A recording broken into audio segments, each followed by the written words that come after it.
Let's see if this thing is on. Testing. Hi guys, welcome back to Create You Podcast. My name is Vanessa. Today I am excited for episode number 2. Right now I'm in Austin, Texas, and it's like 40 something degrees right now. This episode is kind of a get to know me kind of episode. I figured going in, there would be a lot of questions that are asked and probably a lot of things I will reveal, but I figured I'd just kind of give you a little tidbit of me and where I am and how I got here and what I've done in my lifetime, and yeah, just get to know me. See, I got my hair did. Okay, I got it done last night. Still looking fresh, still looking like a bald baby. It's kind of how I feel. I don't know. I feel like I'm still getting used to it. I haven't had braids, and honestly, it's only been like a month. Since the beginning of the year, I've been doing braids, and prior to that, it had been like 10 years since I had done braids. So it being now 2023 and me deciding to get braids again, it's probably like one of the best decisions of my life. I don't know why I stopped for so long. I was so into wigs, and now putting a wig on literally disgusts me. It's the most annoying. I don't want it. I don't want anything to do with it. Like, I used to just think it was cute and I could style it and I could curl it, and I love straight hair on me, but like the pins and the combs, like, girls, you know what I mean. Yeah, so I gave up. I was like, you know what, braids, I can wake up and go. I am that kind of girl. I don't want to do my hair. I barely want to do my makeup. Like, I just need to get up and go.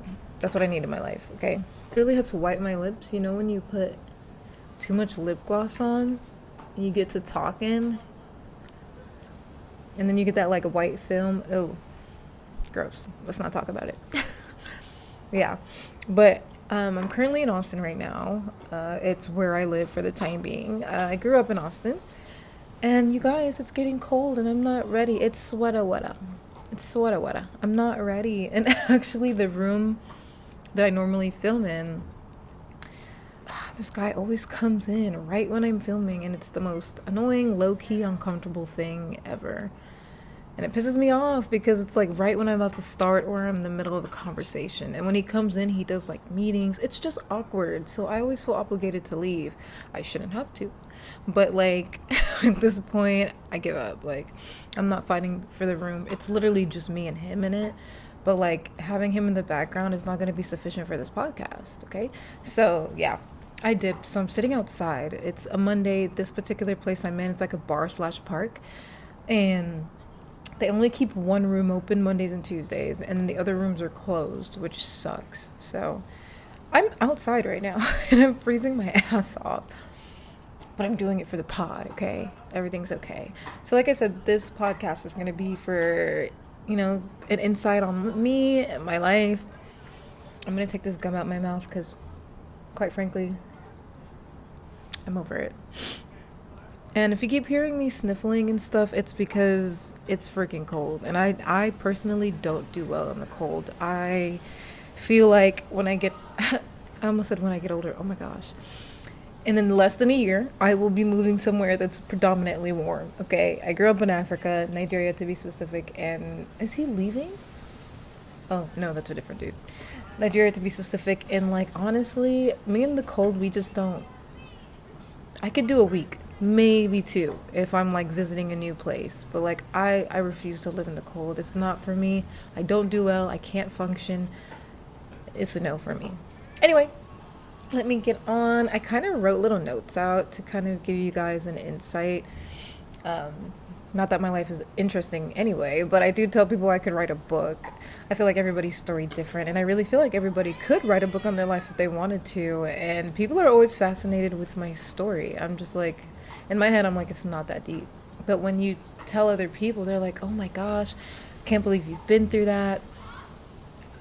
I'm just like, okay, we all have, interesting lives. I can't be the only one.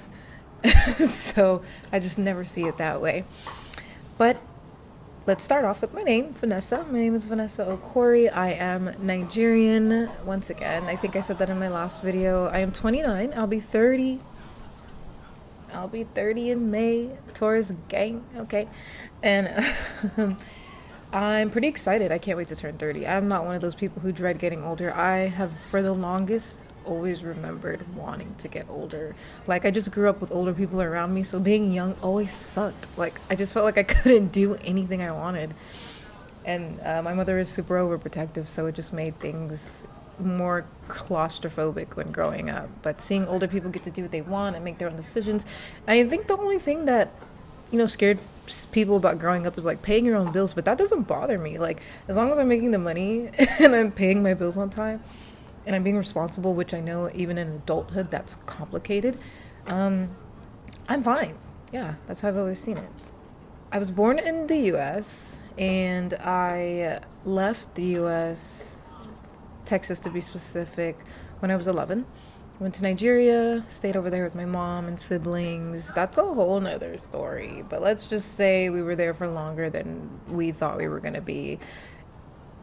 Foreigner kids, if you know, like, they will trick you. And I've heard this from other people, so it's so funny. I've heard this from other foreigners, and they were like, man, my parents tricked me. They said we were going to stay here for just 2 years, and we ended up staying. That's exactly how it went for me. That's exactly how it went for all of us. I have 4 siblings, 3 sisters, 1 brother. I am a twin. Yes, I am a twin. Every time I'm a twin, people are like, oh my God. I'm like, yeah, we're out there. Run to my dad's side of the family. My sister has twins, so she got that gene. If I had kids, I personally don't think I would have twins. I don't know. It's just a feeling I have. But if I did, it would be a one and done for me, for sure. So yeah. So yeah, there's a total of 5 of us. We all live in Texas, just kind of spread out. My parents are here. A little bit about my background. Like I said, I went through my prepubescent years in Nigeria from 11 to 17. Oh my gosh, did I learn a lot. The culture shock was beyond me, from the language to the food to the environment. I mean, I was a almost 200-pound kid. I was 195 pounds at the age of 11. Like, nobody believes me. And my dad keeps this one picture. I can't wait to get rid of that picture. He keeps this one picture in his wallet of me, and he'll be like, do you remember this girl? And I'm like, I am her, she is me. In some way, fashion, form, we don't look alike, but she's my other twin. Oh, I'm getting a call. Growing up in Nigeria for me was absolutely life-changing. I went from kind of getting to do what I want in America, right? Because, freedom. And going to a place where everything is so restricted. Everybody is, people are money hungry in the US, but like in Nigeria, I just saw a different form of it. Everybody has an attitude. It's like you're living in a mixture of New York and Houston and thick accents. Like, it was just very different. And I realized now that I'm older that it made me become such an introvert, because prior to that, I had a lot of friends. I got along with people well. I was never like bullied, or thank God I was never bullied or like hated or anything like that. Like, I was a big kid, and I was funny and I was smart, and all these affirmations I should be telling myself now, besides the big part. I feel like I was never really a stubborn kid. I kind of just did what everybody wanted. My sister used to call me like a soft tissue, because I literally would say yes to everything. I didn't want to hurt anyone's feelings. Like, I was always just so nice. But now that I'm older, I don't give no fucks, okay? I will tell you straight up. Like, and I think I naturally just had a sweet personality. Like, I literally just didn't want to hurt people's feelings. Meanwhile, you're hurting somebody's feelings by not actually telling them the truth. And so I had to get out of that. I just felt like instead of putting everybody's needs in front of my own, it was time to do that for myself. And I don't know, I was just ready for loving myself, ready for understanding that, not everybody is going to like you, and that's okay. I remember being in Nigeria and just being mute. I didn't talk. People would ask me why I didn't talk. I was such an observer. I still am. Oops, I hope that doesn't get up. I was such an observer, and I still am, and it made me really go into hermit mode for years. Mind you, I spent 6 years there. 6 years of my adolescent life, like my peak years, okay? Like, Yeah, it made me become a person I didn't want to be. Like I said, the older I get, I've realized that. And my mother was very sheltered because we were kids from the US. People will either try and take advantage of you, steal from you, lie to you, shit, do anything really just to either piss you off or see how you react. So I was just a quiet kid. I didn't talk to people. I didn't have many friends. I till today can count how many friends I keep because of being so introverted. And but I did learn a lot. I'm grateful. I skipped 2 grades there. If you know the educational system in Nigeria is low key top tier. You're learning like 4 different Englishes. You're learning intro to technology. You're learning agriculture. You're learning economics. You're learning architect. Like you're just learning a bunch of high end classes that they would never. And I'm talking about like middle school. They would never do that in the US. They're like, okay, we're gonna start you off with entry level beginners math. No, in Nigeria, it was like either you're sinking or you're floating, and they ranked everybody in the class. So if you were last, you'd get laughed at, like for sure. And so I think it pressured a lot of the kids to try and become first. It was really a race. Everything felt like a race there, or who's better, who's smarter. It wasn't everybody gets a participation award. Like, no. I feel like in a way it molded me to really be resilient, but it also sheltered me to be fearful of a lot of life's attribute, like a lot of attributes in life, like just getting to know people. Like people were just always scandalous. Like it was kind of a scary place to be at the time, especially being young and just having culture shock and not really knowing your surroundings that well. I mean, even living there for 6 years, I still disliked it. Like there wasn't a part of me that really loved it. It was very, I don't even want to use the word traumatizing, but like low key, it was traumatizing. Yeah, I feel like that I feel like that's fair to say. All of that to say that I learned a lot, um, and I realized that my country is a beautiful place. It's not really what they portray on the TV screens. Some places are like that. Okay, obviously it's true, but they don't show you the beautiful parts of Africa, and that's like the really unfortunate part. I feel like it's just now people are like, oh my God, go to this part of Nigeria, or this part of Tanzania, Uganda. Like, why didn't y'all know about that before? You know what I mean? So yeah. Um, After living there, I left in 2006, came back 2011, 12, and went straight to college. Mind you, like I said, the educational system was different. I skipped 2 grades. My mom did not want us to be lacking.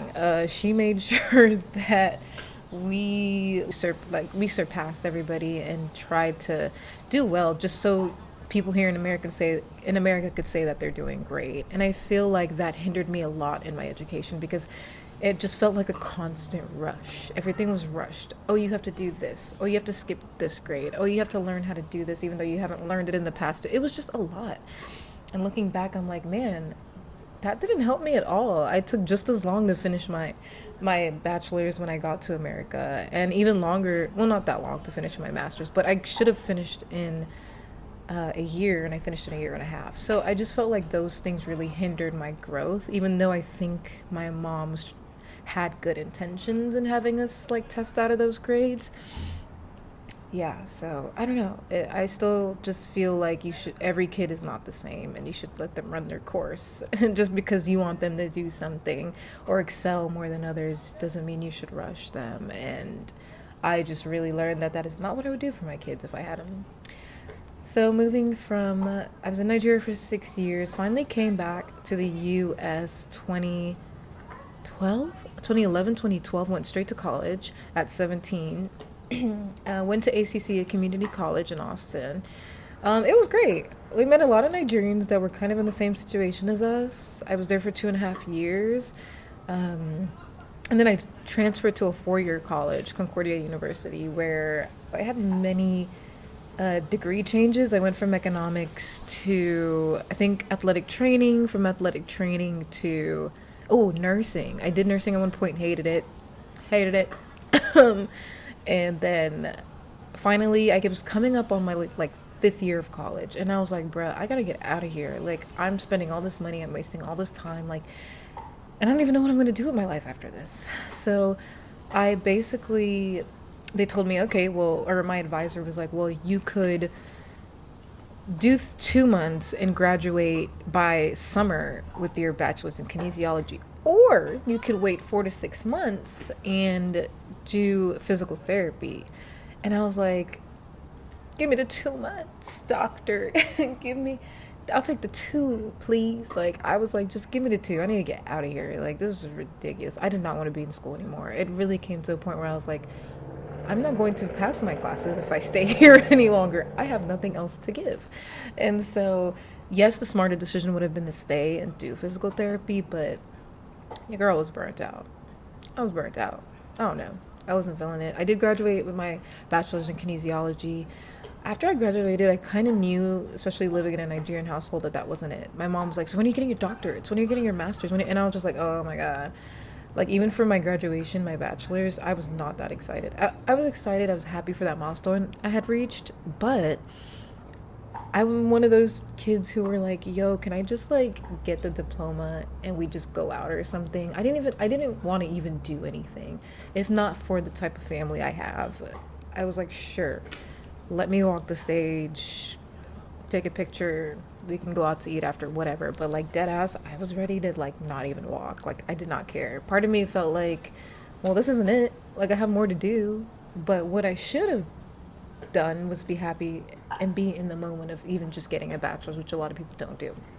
So yeah, I don't know. I felt like it just wasn't enough. And that's when I started looking at my master's. I finally got my master's in healthcare administration. It was a year-long program, fast track, West Coast University out of California.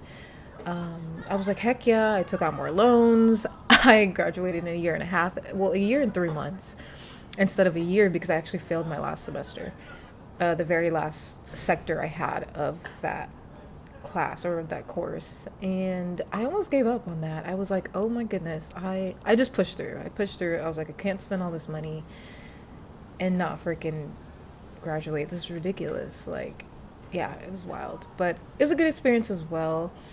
The sad thing was that I didn't know, maybe I had to do enough research. I didn't know you had to be a nurse to technically use your master's in healthcare administration. That's where I effed up. I was getting no jobs after doing my master's. I'm talking about none. Like, they didn't want me because I was not a nurse. I was not an RN. I was a CNA. I was a CNA for like 10 years, for a really long time, even up until COVID. And nobody wanted me. So I was doing a lot of like hospice, home health, independent living facilities, like working there, and then also doing kind of like in-office work. And it just wasn't enough. I was like, I should be doing more. I should be making more than this. Like, what the heck is going on? I felt like I just wasted my degree. And so I just learned that, wow, I just spent all this money on this degree that I'm not even using. Currently, I am not using that degree. I am in construction. Girl. In this day and age, I feel like if you are going to, and these are for all the youngsters, if you're going to get a degree, please make sure it's something you enjoy. Make sure it's something you're actually going to use and can get a job in. Do the internships, do the extracurricular activities, like do all of that. I did those, but I didn't do enough. I know I didn't do enough. And I felt like I was getting so much background work. Like, I was doing like entry level work, stuff that didn't need a degree. But like, those places would take me because potential, right? And so I had been working as a CNA for a really long time. I finally stopped because I was like, I'm done. Like, when COVID hit, I was over it. I was like, I need to do something else. Like, I gotta get out of here. Like, this is not it. Like, healthcare is not what it used to be. Healthcare, low key, and I hate to say it, is a scam. Like, everybody knows that. You live in the US, healthcare is a scam. You are paying to live, literally paying to live. And it's not even like they're helping you. They're not. They're giving you more medications so that you can continue to pay to live. It's ridiculous. It's sad. And I was ready to get out. And so I left, and I decided to kind of move into tech, where, I'm not gonna lie, most people outside the country do. Like, if you notice, predominantly Asians, like Africans, Indians, like, they're doing tech work. It makes money. It's hard work. It took me so long to even get the project coordinator job that I have right now. And it took me like 4 months of not working. Like, that's ridiculous. We live in the US of A, you know what I mean? And so, besides having jobs, I moved around a lot. I have always been very nomadic at heart. Oh man, I knew from forever that I'd love to move around. Don't get me wrong, I think moving around, it's not stable. And if you're not making enough money and don't have means, it's really hard. Luckily, I did everything out of my car. I had a car, I've always had a car. When I came to the US, my dad had a car for me and my sister to practice in, learn in, and I just would hop around a lot, move to different cities, eventually really wanted to move out of the state, never did. And that's actually something I'm looking at hopefully by next year. I've done so many different types of jobs. When I'm talking about, so I've been a personal trainer, I've worked at like 10 different restaurants, I've worked in a chiropractor's office, I've worked in a physical therapy office, I've worked in you name it. You name it. Now I'm in construction. I've almost worked in dental. I'm glad I didn't actually. Um, and yeah, I've always been kind of like a job hopper. I've never really found things that have satisfied my soul. And it's really unfortunate. I'm literally almost 30 and I still haven't really found something that just lights a fire up in my soul. Like, I do have my activities on the side. Like, I like to work out, I like to watch movies, I like to read here and there, I love to swim. Um, I love to dance. Oh my goodness, I just recently started taking dance classes. But I'm yet to have a job that I really enjoy countless of what I'm making. Like, I'm very much in a place where I don't even care about the money anymore. Like, forget the fact that I look like this, okay? Forget the fact that I can be done up and get cute. Like, those things I enjoy, you know? And of course you have to have money to do those things, but I'm still cute without it. You know what I mean? Like, it's not going to be every time I'm on this podcast, you guys are going to see me with makeup. It's going to be very minimalistic. I feel like what I have on is pretty minimalistic. And I've always lived a very minimalistic life. I hate having baggage. When I tell you, I've lived in so many apartments where it would take me 8 to 10 months to even get a couch. Like, I've had so many apartments where all I had was a bed. Like, I don't like I don't want to carry anything around because I like to move. I like to move around. Okay. And that's why my Instagram name is Blue the Nomad now. It was Ivy Blue 1994. I just recently changed it. I'm working on a couple of pages. I really just want to find what fills my cup. I feel like that's what everybody's trying to figure out. Like, there's this thing that everybody's talking about, and it's called the shift, right? And it's basically, a shift is where everybody's going through a moment where we're realizing what's going on in the world. Like, this is truly a game. This is what they call the Matrix if you're spiritual. Um, and and side note, I am Christian. I grew up in a very Catholic family. I'm talking about very Catholic. So I very much believe in God, for sure. But I am practicing a bit of spirituality alongside my religion, and I think that's okay. I'm definitely trying to figure out life still. I feel like my eyes are truly opening. You know how people talk about the spiritual awakening? Yeah, I feel like I've been going through that shit for like a year now. That when does it end? I just want to know. Asking for a friend. Like, when does that end? Because it's like the most confusing time of your life, and it may just be an age thing. I don't know, because I'm starting to think it's not, because even people that are younger than me are also realizing this shift. Like, people are starting to really wake up, and I think it's a good thing. People, have you noticed like all the podcasts that are becoming very religious now? Everybody's talking about God. All of a sudden mental health is prioritized after COVID. Like people are really starting to realize what this government is about, especially if you live in the US. I mean, there's corruption all over the world, but like, I guess I'm gonna just speak for someone who's living in the US of A. Everything is a game. Like, everything is, should I say rigged? I feel like, because they literally trained us from a certain age to go to school, get a job, have the kids, have the family. And meanwhile, those are things you don't have to do. But society makes it seem like, oh my God, you don't have that yet? You don't have a house yet? Let me tell you, I am damn near 30 and I don't even say what you want, but I don't even really, I'm not gonna say I don't dream of having a home. I do, but like it's low key the furthest thing from my mind. And it may just be that nomadic thought process I have because I know I'm going to be moving around a lot. Don't get me wrong, I want property and I want something that's going to give me a residual income, but at the same time I don't want that to stop me from what I feel like my soul yearns. You know what I mean? I don't know if that makes sense. I just feel like we live in a society where people just judge others for the things they think are wrong. And there are a lot of wrong things in this world. Don't get me wrong. I mean, the whole genocide thing, I'm not going to speak too much on that, but like that's all planned. Like that's like I hope people are gaining knowledge from what is going on right now, because it is wild. It's true genocide and it won't stop. It's going to continue happening every day. The whole situation with guns. I'm sorry, this turned into like a completely different thing. This is supposed to be about me, but like this is just my thought process right now, okay?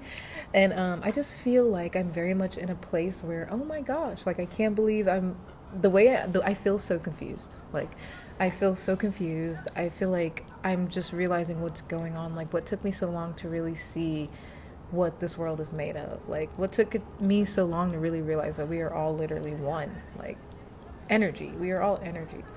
And it's just crazy that if we don't unite, if we don't come together and make a change, nothing is going to happen. All these bad things, all these genocides, all these bombings, the killings, murderings, rape, they're all going to continue to happen no matter what. Literally no matter what. That is life, and it's very unfortunate. So speak up if you do have something to say. Moving on. How I got into making this podcast. So I literally feel like I'm in a place where I really need to be creative. I'm in a place where the 9 to 5 just ain't cutting it no more. And I think that's my main reason for creating this. I feel like I needed to do something that would let me have a different outlet. I feel like I needed to do something that would feed my soul, make me happy, something that'll open my mind as well. Because when you are so comfortable in being in one particular area for so long, you think that that's all life is about. And I've always been someone who advocated for like stepping outside of the box, even though I was scared to do so for a really long time. And now I'm in a place where I'm like, just do it. Just go for it. Start that YouTube channel, start that Instagram, start that TikTok. Like, what do you really have to lose? I'm not saying go and take your clothes off. You could lose your job, you could lose your kids, you could lose your husband for that. But I'm saying, like, do something you enjoy. And if it's taking your clothes off, just know that, stuff like that comes with consequences. I'm currently reading so many books and watching so many podcasts. It's really hard to keep up with everybody's opinions and thoughts. Everyone is gonna have one, just like an asshole. And I mean, like, nobody's always gonna agree with you, and you just have to be okay with that. I think I'm in a place in my life where, like, I've never been a judgmental person, but I'm very much in a place in my life where I don't care if people judge me anymore. I used to care so much about what people thought, like so much. And it's ridiculous. It's quite ridiculous. Like, they don't pay my bills. They don't finance me. They don't feed me. So what do I care so much about? Like, and growing up in a Nigerian household, like, there's so much expectation to do things perfect and right, which is bonkers to me because our parents never did things perfect and right. In fact, back in the day, they didn't really have a choice to do the things they wanted to do. They didn't even have a choice to pick who they get married to. They didn't have a choice to go to school or not. Like we do now. We have that privilege, My mom didn't finish school until she was like in her 30s. Dad grew up in a different household than her.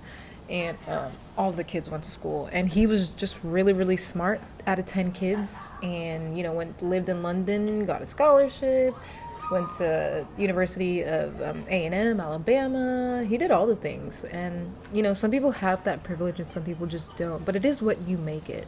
If you really want it, you can have it. And he definitely wanted it. I'm trying I'm trying so hard not to diagnose myself with ADHD anymore. I feel like I'm all over the place with this podcast. I had a few topics that I just wanted to talk about for you guys to get to know me. Keeping it real brief because I feel like obviously the more I do these, the more and more you'll know about me. And I don't know, I'm excited for this podcast. I am hoping to bring people on soon, getting some different minds on here, getting different perspectives and opinions and voices out there. Musicians, I like everybody, just any type of creative work that you want to do. Should I say I'm in my creative era? I feel like I am. I feel like I'm trying to be. I'm tired of stopping myself from trying to do things that please me and that I enjoy. And almost being 30, I feel like I've said that so much. I just feel like there's things that I could have done differently, obviously. And there's really no point in looking back at that. It's just about moving forward and doing those things now. Like, that's what matters. All the stuff that's already happened in the past, forget about it. Like, you just have to worry about now. So I am excited for this next chapter in my life. I'm excited for 2024. I don't know what's going to happen, but we are going to wing it. I am not good at faking it till I make it anymore. I'm sorry. I feel like I faked it till I made it for so long. And it didn't even work out the way I wanted. So I'm just going to do what I got to do and what I want to do. And definitely be smart about it. I'm back for the third episode. And yeah. I don't know. Write me some suggestions. I want to think of little segments I can do on this podcast. Obviously, it would be better with another person. But I will have times where I'm just, talking, ranting. Well, thank you guys for joining my podcast. It is freaking cold out here. My nose is dripping and I am ready to go. Okay. Whew.